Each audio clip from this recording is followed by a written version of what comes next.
Maya Angelou has a great quote: "History, despite its wrenching pain, cannot be unlived, but if faced with courage, need not be lived again." There is power in paint. Picture is worth 1,000 words. To not only create picture, but perspective. I would come through this intersection and see people walking by the Juneteenth historical marker and not always reading it. And I thought that wall would help us to tell a story. Perspective is what Samuel Collins III hopes you will find when you reach this corner of Galveston, an island on Texas's Gulf Coast. One of the goals is to tell the full story.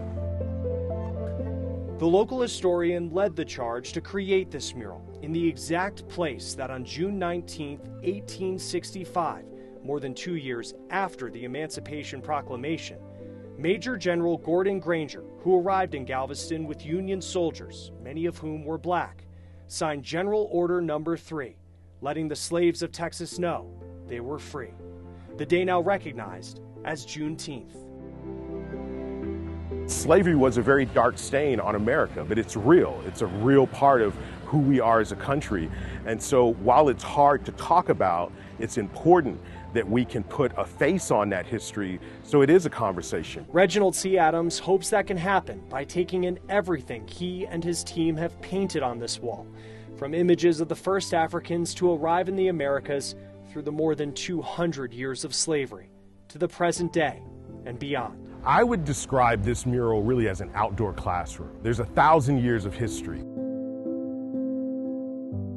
Last year, the Harris poll found almost half of Americans admitted to not knowing much about Juneteenth. It's numbers like that which drives Collins to continue to tell its story. Often bring individuals in to see the paintings, but then I ask them to pan to their right, and what you'll see through the window in the center is what you would have saw back in 1864 with individuals being auctioned across the street. Inside the building that has the mural on the side, he's helped create a gallery of art and artifacts. Outside, a live webcam lets the entire country experience the display. We all live in this American house. We're all on the deed. Citizens of today are on the deed of America's house. This house has some problems. It has bad wiring, bad plumbing, foundation problems. We have the responsibility as current owners of the house to fix it. The name of the mural is Absolute Equality, words written in the order to free the slaves here back in 1865.